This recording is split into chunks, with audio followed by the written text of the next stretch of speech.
ज्ञानवापी विवाद में आज हिंदू पक्ष के लिए सबसे बड़ा दिन रहा, क्योंकि वाराणसी की जिला कोर्ट ने हिंदू पक्ष के हक में फैसला सुनाते हुए व्यास तहखाने में पूजा करने की परमिशन दे दी।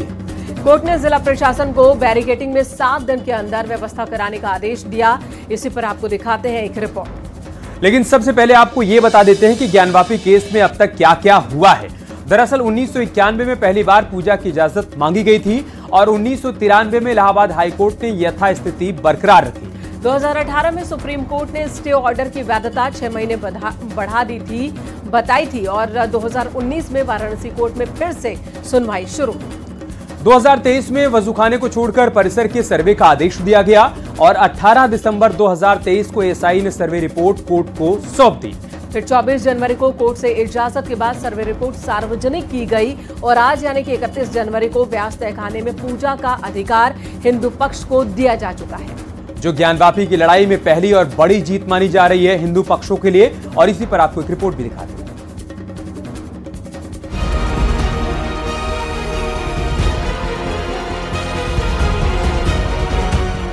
ज्ञानवापी में हिंदू पक्ष ने उस कानूनी लड़ाई को जीत लिया है जिसका 1993 से इंतजार था। कोर्ट ने व्यासजी तहखाने में पूजा का अधिकार हिंदू पक्ष को दे दिया है।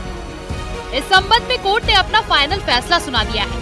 साथ ही कहा है कि हिंदू पक्ष व्यासजी तहखाने में नियमित पूजा कर सकते हैं। दरअसल ज्ञानवापी के दक्षिण में व्यासजी तहखाना है।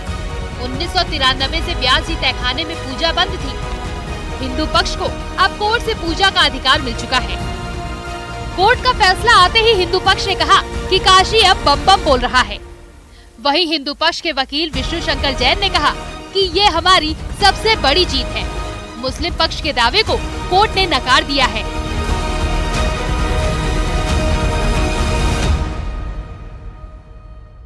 बैरिकेडिंग हटा के वहाँ से नया रास्ता बनाया जाएगा। बैरिकेडिंग को काट के नंदी के ठीक सामने वहाँ से रास्ता बनाया जा सकता है जिससे वहाँ पूजा पाठ शुरू। अब ये मामला जो है उससे कितनी मजबूती मिलती हुई नजर आ रही है? सारे मामलों को बहुत मजबूती मिल रही है। हम लोगों का इंतजार 30 साल का आज खत्म हुआ है और जो हम लोगों ने पूजा पाठ की मांग की थी, जो एक सरकार ने अपनी पावर का दुरुपयोग करते हुए हमारी पूजा पाठ रोकी थी, आज वो दोबारा शुरू होने जा रही है। कोर्ट ने वाराणसी के जिला अधिकारी को 7 दिनों के भीतर पूजा की व्यवस्था करने का आदेश दिया है।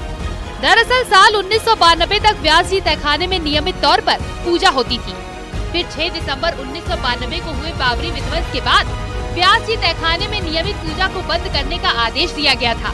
इसके बाद यहाँ सालाना माता श्रृंगार गौरी की पूजा हो रही थी। आज जो है पूजा पाठ का अधिकार जो है आज दे दिया गया कि वहाँ जितने भी हिंदू धार्मिक क्रियाकलाप हैं, पूजा पाठ है, उसको पुनः बहाल किया जाए और 1 सप्ताह के अंदर जिलाधिकारी जो रिसीवर हैं उनको कंप्लाइन करने का माननीय कोर्ट ने आदेश कर दिया है। वाराणसी कोर्ट के फैसले के बाद नंदी के सामने से व्यासजी तहखाने में जाने का रास्ता बनाया जाएगा। इस संबंध में कोर्ट के आदेश के बाद जिला प्रशासन के स्तर पर कार्रवाई की जाएगी। इस बीच हिंदू पक्ष ने साफ किया कि भगवान की पूजा का अधिकार मिला है, वहाँ भगवान शिव की पूजा अब संभव होगी। मुझे लगता है कि यह हमारी पहली जीत है। यह हमारी पहली जीत है। मैं बहुत वर्षों से कहता हुआ आ रहा हूं कि काशी विश्वनाथ मंदिर हमारे आराध्य भगवान शिव ज्ञानवापी मस्जिद के अंदर है। आज वो सिद्ध हुआ। ज्ञानवापी का विवाद 355 साल से चल रहा है। हिंदू पक्ष का दावा है कि ज्ञानवापी मंदिर को 1669 में ध्वस्त किया गया, फिर मंदिर के पिलर और ढांचे पर मस्जिद बनाई गई। इसी मामले में 33 साल से मुकदमेबाजी भी चल रही है और एएसआई सर्वे की रिपोर्ट के बाद वो तस्वीर भी साफ हो गई है जिसका इंतजार शिव भक्त कई सालों से कर रहे थे। अब इंतजार पूजा के बाद कोर्ट के फाइनल फैसले का है। Bureau report, news 18।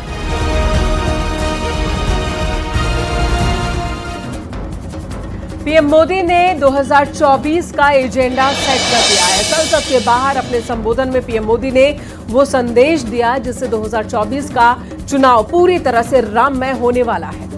तो दूसरी तरफ राष्ट्रपति के संबोधन में भी आज राम ही राम रहे, जिससे अब विपक्ष परेशान हो गया है। दरअसल 2024 के लोकसभा चुनाव में बीजेपी ने 400 पार का नारा बुलंद कर दिया, जिसे राम के नाम से हासिल करना चाहती है। और ऐसे में जातियों के सहारे लोकसभा चुनाव की नैया पार करने की प्लानिंग कर रहे विपक्षी गठबंधन को बीजेपी के राम लहर पार्ट 2 से अब जूझना होगा। इसी पर आपको एक रिपोर्ट दिखाते हैं।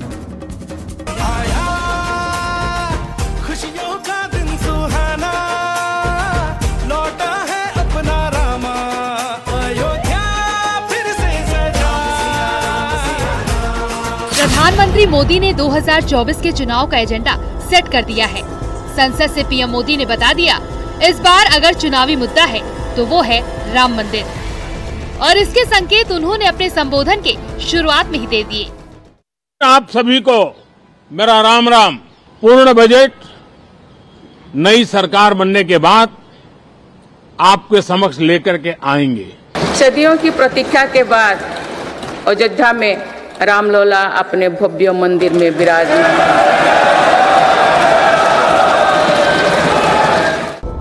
दरअसल राम मंदिर निर्माण के बाद पूरा देश राममय हो चुका है। रिकॉर्ड श्रद्धालु ट्रेन, बस और पैदल ही अयोध्या पहुंच रहे हैं और अपने आराध्य का दीदार कर रहे हैं। चारों तरफ भक्ति के भाव हैं। यहाँ तक कि राष्ट्रपति ने भी अपने अभिभाषण में आज एक नहीं बल्कि 2 बार अयोध्या में बने भव्य राम मंदिर का जिक्र किया और फिर पूरा सदन जय श्री राम के नारों से गूंज उठा। राम मंदिर के निर्माण की आकांक्षा सदियों से थी, आज ये सोच हो चुका है।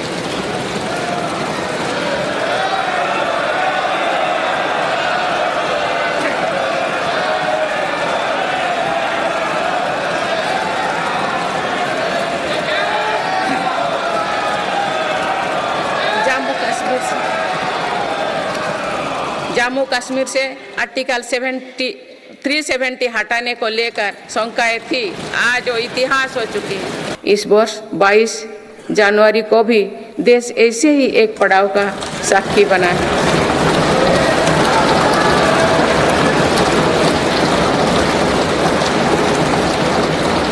सदियों की प्रतीक्षा के बाद अयोध्या में रामलला अपने भव्य मंदिर में विराजमान।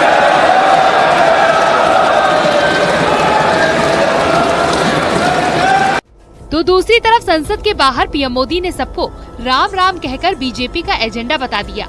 साथ ही पीएम मोदी ने आज विपक्ष को जमकर सुनाया। उन्होंने संसद में शोर शराबा करने वाले सांसदों को सीख देते हुए कहा कि उन्हें उम्मीद है कि इस बार ये सांसद देश को बढ़ाने के लिए अपनी बात रखेंगे। पीएम मोदी ने कहा कि जिन्होंने सिर्फ नकारात्मक, हुड़दंग, शरारतपूर्ण व्यवहार किया होगा, उनको शायद ही कोई याद करे।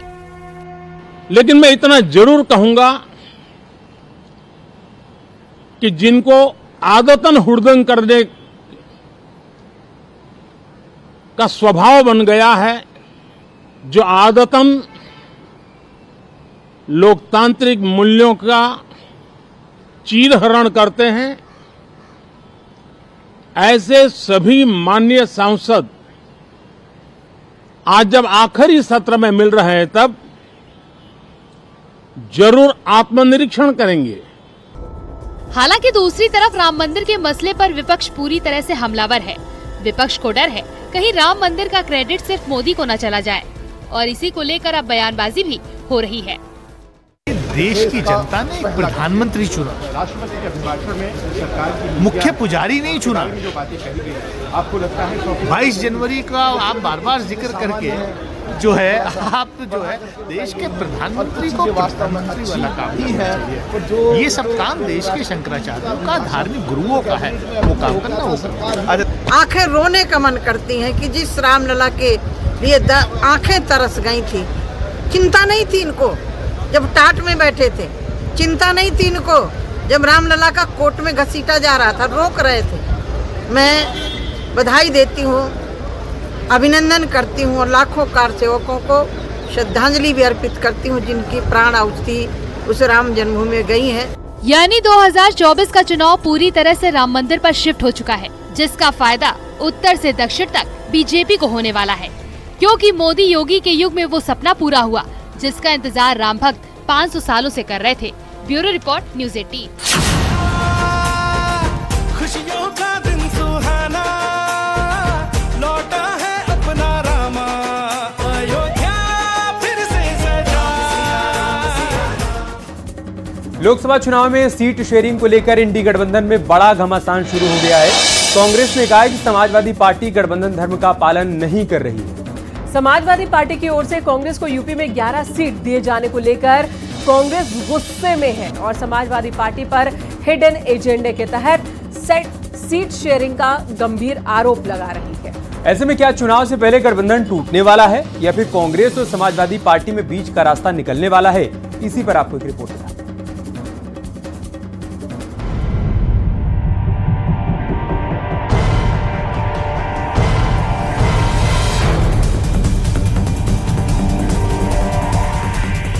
इंडिया गठबंधन में अब कांग्रेस और समाजवादी पार्टी के बीच फाइट टाइट हो चुकी है। उत्तर प्रदेश में कई सीटों पर पेच फंस चुका है और सीट शेयरिंग का फॉर्मूला फेल हो रहा है। ऐसा इसलिए क्योंकि अखिलेश यादव ने एक दिन पहले जो प्रत्याशियों की लिस्ट जारी की, उसमें 2 से 3 सीटों पर कांग्रेस अपना दावा ठोक रही थी, जिसके बाद अब बयानबाजी भी शुरू हो चुकी है।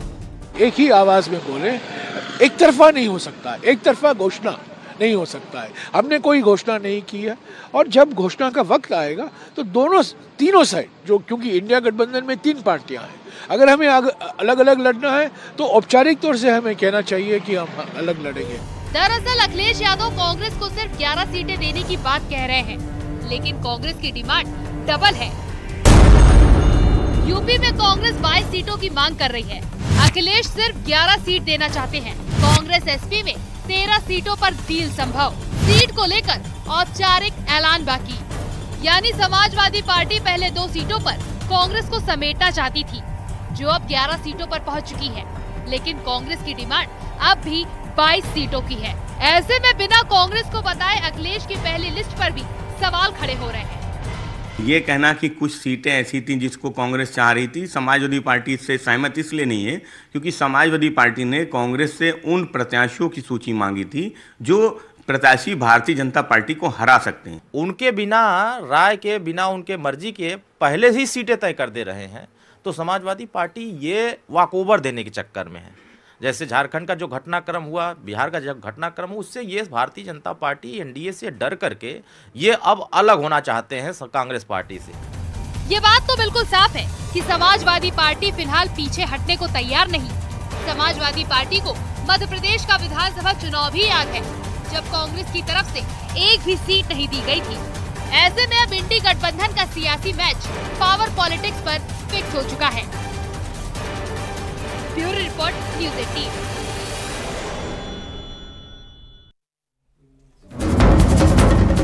राम मंदिर के खिलाफ व्रत रखने वाली कांग्रेस नेता मणिशंकर अय्यर की बेटी विवादों में है। विवाद इसलिए भी क्योंकि RWA ने उन्हें सोसाइटी छोड़ने के लिए खत लिख दिया है और खत में साफ साफ ये कह दिया है कि अगर वो अपने बयान को सही मानती हैं तो उन्हें सोसाइटी छोड़कर किसी और सोसाइटी में चले जाना होगा। तो वहीं बीजेपी ने भी कांग्रेस को सनातन विरोधी करार दे दिया है। आपको दिखाते हैं इसी पर एक रिपोर्ट।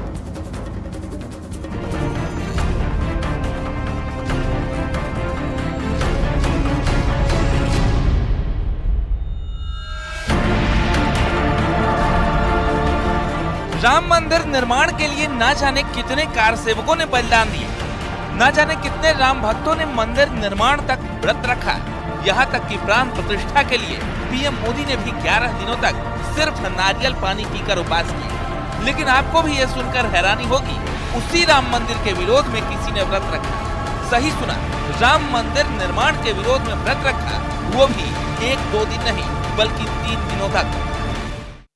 22 जनवरी को अयोध्या में होने वाले कार्यक्रम के चलते दिल्ली का माहौल हिंदू अहंकार से भर गया है। एक भारतीय और एक हिंदू होने के नाते मैं इस सब से बहुत दुखी हूं और इस बारे में बहुत सोचने के बाद कि मैं क्या कर सकती हूं, मैंने आज से 3 दिन उपवास पर जाने का फैसला किया है। मैं सबसे पहले भारत के अपने मुस्लिम साथी नागरिकों के प्रति अपना प्यार और दुख व्यक्त करने के लिए ये कर रही हूं। आज देश में जो हो रहा है, मैं अपने मुस्लिम भाइयों और बहनों से ये कहे बिना नहीं देख सकती कि मैं आपसे कितना प्यार करती हूं और अयोध्या में हिंदू धर्म और राष्ट्रवाद के नाम पर जो कुछ किया जा रहा है, उसकी मैं निंदा करती हूं और उसका खंडन करती हूं। यह है नेता मणिशंकर अय्यर की बेटी सुरन्या अय्यर। इन्होंने राम मंदिर निर्माण के विरोध में 3 दिनों तक का व्रत रखा और सनातन धर्म के खिलाफ सोशल मीडिया पर आपत्तिजनक पोस्ट भी किए। अब इसके खिलाफ सोसाइटी की RWA ने सुरन्या अय्यर और मणिशंकर अय्यर को पत्र लिखा है कि या तो सार्वजनिक रूप से अपने बयान के लिए माफी मांगे, नहीं तो सोसाइटी छोड़कर चले जाएं। पत्र में लिखा गया कि सुरन्या अय्यर एक शिक्षित महिला है। उन्होंने सोशल मीडिया के जरिए जो बातें कही वो निश्चित तौर पर अशोभनीय है। उन्होंने राम मंदिर के निर्माण को लेकर जिस तरह का पोस्ट शेयर किया है, अगर वो अपने बयान को सही मानती हैं, तो उन्हें ये सोसाइटी छोड़कर किसी ऐसी सोसाइटी में चले जाना चाहिए जहां इस तरह के बयानों को स्वीकार किया जाता हो। तो वहीं राम विरोधी कांग्रेस नेता की बेटी के खिलाफ बीजेपी भी हमलावर है। बीजेपी सांसद राम कृपाल यादव ने कहा, ये लोग सनातन विरोधी हैं। सब सनातन विरोधी है, सबका कौन नोटिस लेने वाला है? कोई नोटिस लेने वाला है? हिंदुस्तान के आवाम जो सनातन धर्म मानने वाले लोग हैं, उसमें हर्षोल्लास है। आपने देखा नहीं 22 तारीख को क्या नज़ारा था? पूरे हिंदुस्तान के घर घर में रामलला के प्राण प्रतिष्ठा हुआ, दीपावली मनाई गई। कौन लेता है इन लोगों का नोटिस? वहीं इस पूरे मामले को लेकर सुरन्या अय्यर ने कुछ और कहने से मना कर दिया है। उनके मुताबिक उन्हें जो कहना था वो पहले ही क्लियर कर चुकी हैं। साथ ही वीडियो के आधार पर ही राय बनाने की बात कह रही हैं। लेकिन जिस तरह एक खास धर्म को साधने के लिए सनातन पर टिप्पणी उन्होंने की है, अब उसके खिलाफ विरोध के सुर उठने लगे हैं। और सिर्फ सुरन्या अय्यर या मणिशंकर अय्यर ही नहीं, बल्कि कांग्रेस की विचारधारा भी अब कटघरे में है, क्योंकि अब तक किसी भी कांग्रेसी नेता की सफाई इस मसले पर नहीं आई है। Bureau report, news 18।